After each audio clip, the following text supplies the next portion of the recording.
Muy buenos días, mis apreciados oyentes. ¿Cómo hemos amanecido este día? Bendito sea nuestro Padre Celestial por este regalo maravilloso como lo es la vida. Bienvenidos a cada uno de ustedes a Lecturas de Esperanza. Leamos, por favor, allí en las Sagradas Escrituras, en el libro de San Juan, el capítulo 2. Leamos del versículo 19 al 21.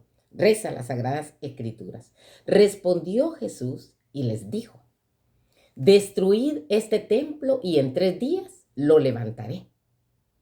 Dijeron luego los judíos: en 46 años fue edificado este templo y tú en 3 días lo levantarás. Mas él hablaba del templo de su cuerpo. En los comienzos de su ministerio, Cristo había dicho: destruid este templo y en 3 días lo levantaré. En el lenguaje figurado de la profecía, había predicho así su propia muerte y resurrección. Mas él hablaba del templo de su cuerpo. Los judíos habían comprendido estas palabras en un sentido literal, como si se refiriese al templo de Jerusalén. A excepción de esto, en todo lo que Jesús había dicho, nada podían hallar los sacerdotes que fuese posible emplear contra él. Repitiendo estas palabras, pero falseándolas, esperaban obtener una ventaja. Los romanos se habían dedicado a reconstruir y embellecer este templo y se enorgullecían mucho de ello. Cualquier desprecio manifestado hacia él habría de excitar seguramente su indignación. En este terreno podrían concordar los romanos, los judíos, los fariseos y los saduceos. ¿Por qué? Porque todos tenían gran veneración por el templo. Acerca de este punto, se encontraron 2 testigos, cuyo testimonio no era tan contradictorio como el de los demás. Uno de ellos, que había sido comprado para acusar a Jesús, declaró: dijo, puedo derribar el templo de Dios y en 3 días reedificarlo. Así fueron torcidas las palabras de nuestro Señor Jesucristo.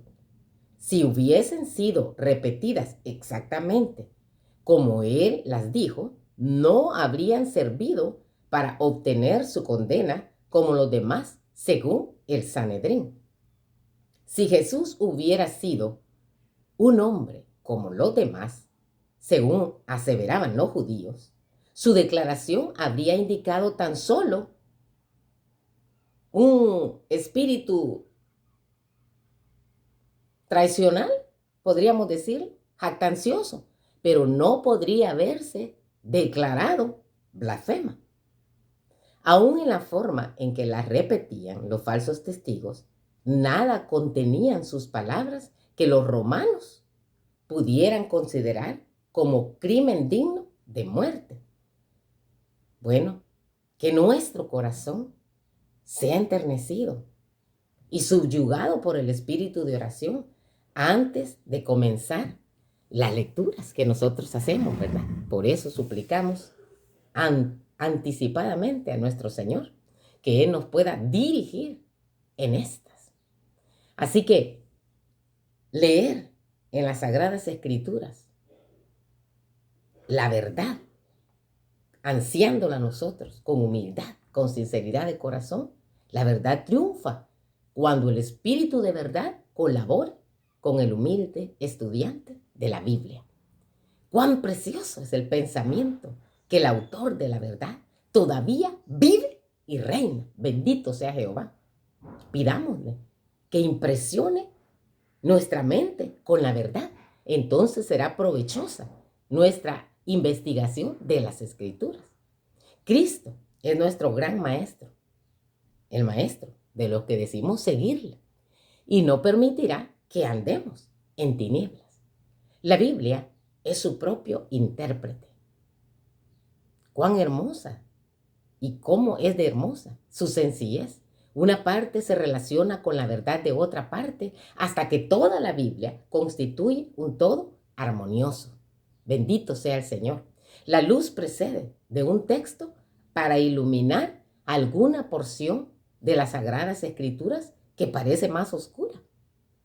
Con deseo ferviente de conocer la verdad, Dios infundirá su espíritu en el corazón e imprimirá en nuestra mente la luz de su palabra. Un pasaje explica otro. Comparando los textos que se refieren al mismo tema, veremos una armonía y una belleza con las que nunca hemos soñado.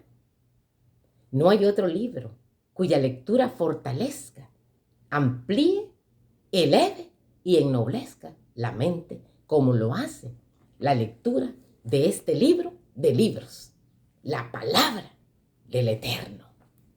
¿Cómo determinar si el lenguaje de la Biblia debe ser interpretado de manera literal o figurada?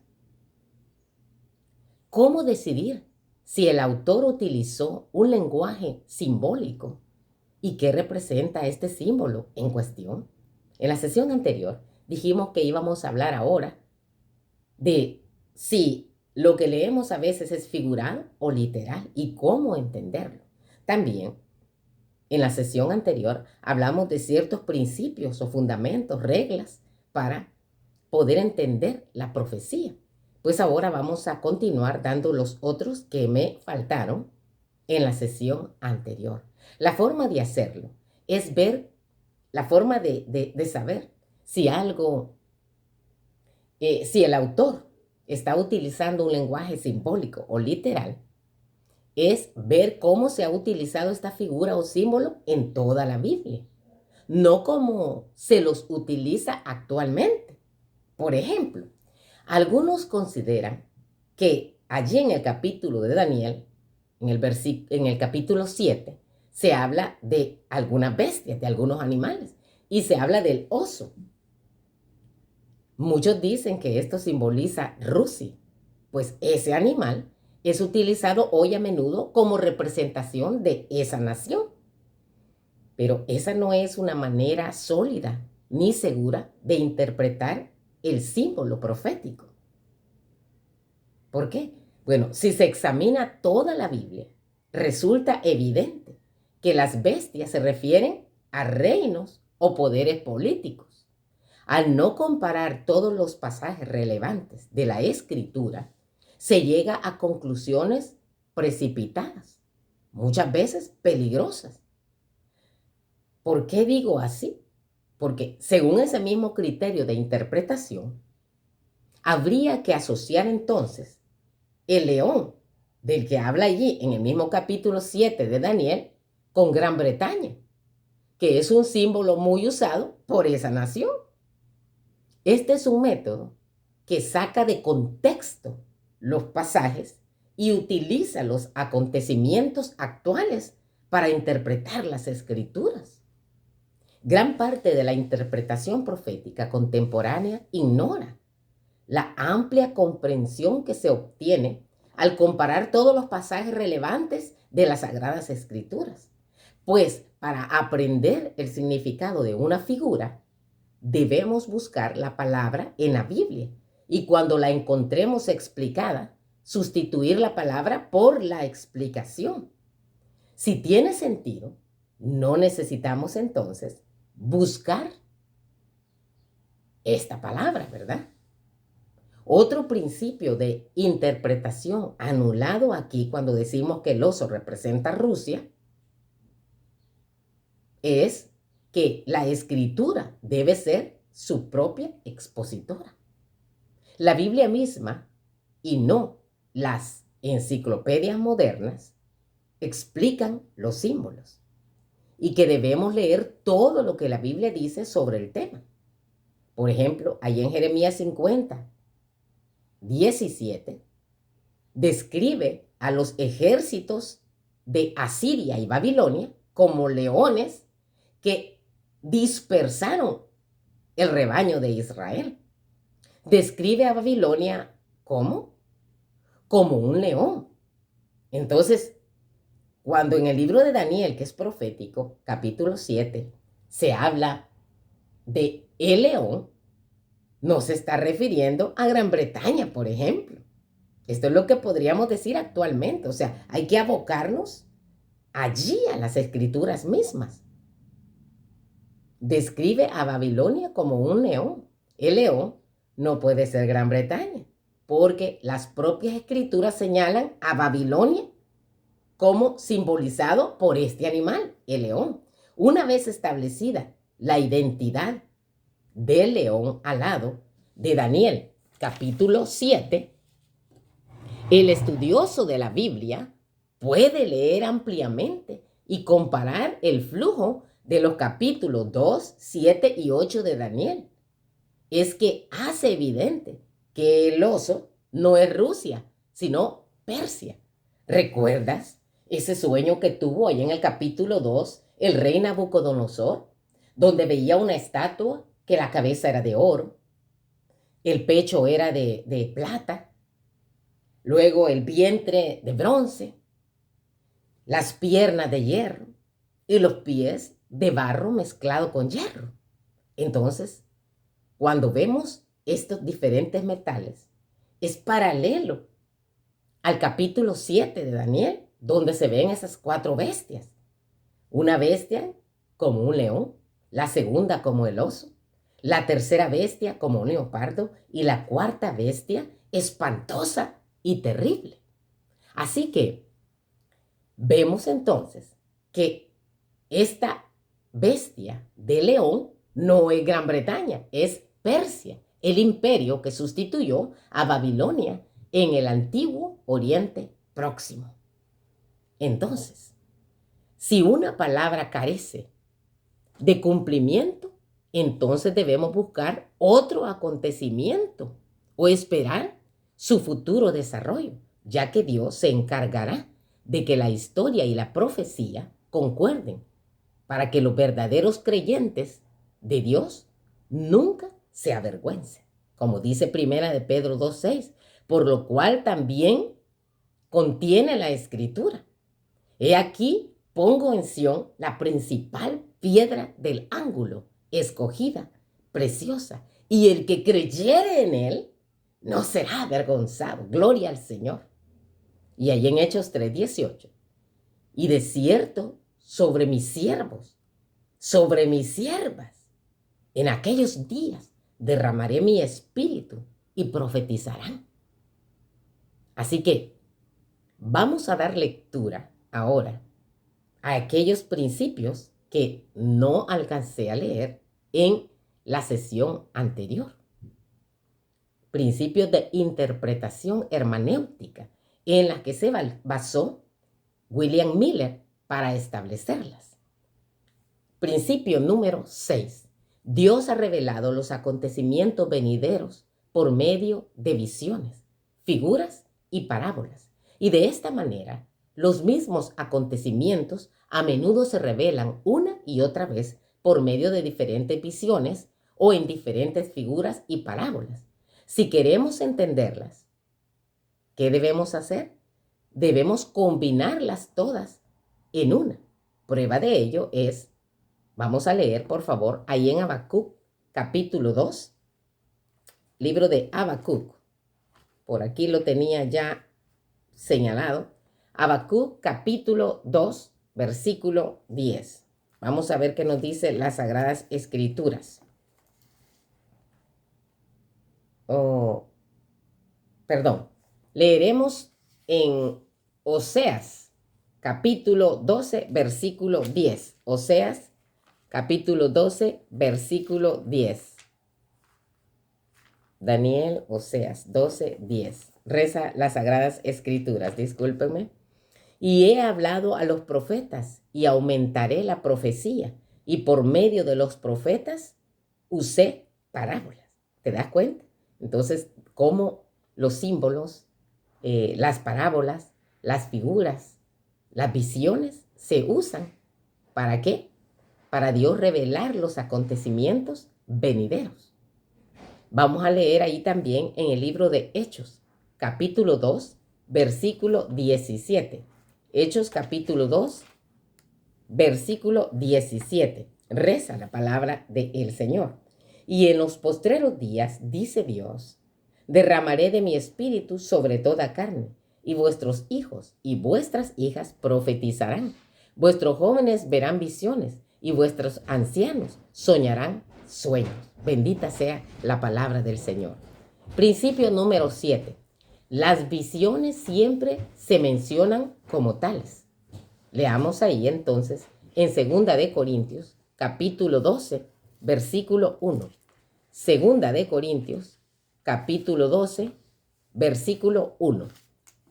Dice la palabra del Señor: ciertamente no me conviene gloriarme, pero vendré a las visiones y las revelaciones del Señor. Bendita sea la palabra de Dios. Principio número 8. Las figuras siempre tienen un significado metafórico y se usan mucho en las profecías para representar acontecimientos, tiempos y hechos futuros. Como por ejemplo, las montañas, que representan gobiernos. Tú lo puedes leer allí en Daniel capítulo 2, versículo 34 al 44. Las bestias, que representan reinos. Puedes leerlo también en Daniel capítulo 7, 8 y 17. Las aguas, que representan pueblos. Leámoslo así textualmente. Busquemos en el libro de Apocalipsis. Apocalipsis capítulo 17, versículo 1. Y leamos también el versículo 15. Reza la palabra del Señor. Apocalipsis 17, 1. Vino entonces uno de los 7 ángeles que tenían las 7 copas y habló conmigo diciendo: ven acá y te mostraré la sentencia contra la gran ramera, la que está sentada sobre muchas aguas. Ahora veamos la interpretación profética de lo que significan aguas. Ahí mismo en Apocalipsis 17, versículo 15. Me dijo también: las aguas que has visto donde la ramera se sienta son pueblos, muchedumbres, naciones y lenguas. ¿Te das cuenta? La Biblia se explica ella misma, ¿verdad? Gloria al Señor por este conocimiento. También vemos ahí el día, que representa un año proféticamente. Vamos a leer allí en el libro de Ezequiel. Libro de Ezequiel, capítulo 4. Vamos a ver, Daniel. Ezequiel, capítulo 4, versículo 6. Dice la palabra del Señor: cumplidos estos, te acostarás sobre tu lado derecho por segunda vez y llevarás la maldad de la casa de Judá 40 días. Día por año te lo he dado. Entonces, en las Sagradas Escrituras nosotros encontramos que si encontramos, por ejemplo, 500 días, se refiere a 500 años.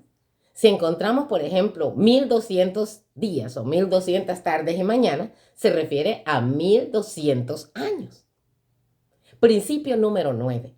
Las parábolas son comparaciones que se emplean para ilustrar temas y se deben explicar de la misma manera que las figuras, mediante el tema y la Biblia. Allí en Marcos 4:13, 10 al 13, nosotros encontramos, ¿verdad?, cómo el Señor explica acerca de las parábolas. A ustedes les he hablado, dice, directamente del reino de Dios. Más a ellos les hablo por parábolas, para que viendo no vean y oyendo no oigan ni entiendan, ¿verdad? Número 10. Las figuras a veces tienen 2 o más significados. Por ejemplo, día, que se usa en sentido figurado para representar 3 periodos diferentes de tiempo. A saber, el primero es un tiempo indefinido, como Eclesiastés 7:14. El segundo, como un tiempo definido, como el que leímos acá en Ezequiel 4:6. Un día por año. Y el tercero tiempo, un día por 1000 años, como dice ahí en 2 de Pedro 3:8, que lo que para nosotros es 1000 años, porque somos mortales, ¿verdad?, no tenemos inmortalidad, para Dios es un año. ¿Por qué? Porque Él es eterno. El tiempo es para los seres humanos, no es para Dios, ¿verdad? Y cuando dice en el tiempo de Dios, se refiere en cuanto al propósito que Él tiene para la vida de los seres humanos. Principio número 12. Para aprender el significado de una figura, debemos buscar la palabra en la Biblia. Y cuando la encontremos explicada, sustituir la palabra por la explicación. Si tiene sentido, no necesitamos buscar más, sino debemos buscarla de nuevo. Principio número 13. ¿Cómo saber si tenemos el verdadero conocimiento histórico que cumple una profecía? Si encontramos que cada palabra de la profecía, una vez comprendidas las figuras, se cumple literalmente, entonces podemos estar seguros que nos encontramos ante el verdadero acontecimiento histórico. Bendito sea el Señor por este conocimiento brindado. Así que hacemos bien en estar atentos a la palabra del Señor y especialmente a la profecía, porque es como una antorcha, dice, que alumbra en lugar oscuro hasta que el día esclarece. Y de hecho, allí mismo en el libro de Daniel, capítulo 12, versículo 4, dice, muchos correrán de aquí para allá y la ciencia se aumentará. Fíjate que muchas veces nosotros hemos errado en hablar de la ciencia se aumentará para hablar del cumplimiento de las profecías finales. Pero de la ciencia se aumentará se refiere al conocimiento profético, al conocimiento, a la interpretación de la palabra del Señor. Gloria sea al Señor. En Daniel capítulo 7 vemos que es paralelo con Daniel capítulo 2. Y en Daniel 2:38, ahí, imagínate, el ángel también le dice, esta es la interpretación del sueño del rey. En el versículo 45 y 47, Dios revela los misterios, porque Dios es Dios de dioses y es Señor de reyes y de gobiernos de la tierra. Alabado sea el Señor. Daniel predice que al final de los tiempos muchos entenderán. Daniel capítulo 12, versículo 10. Entenderán.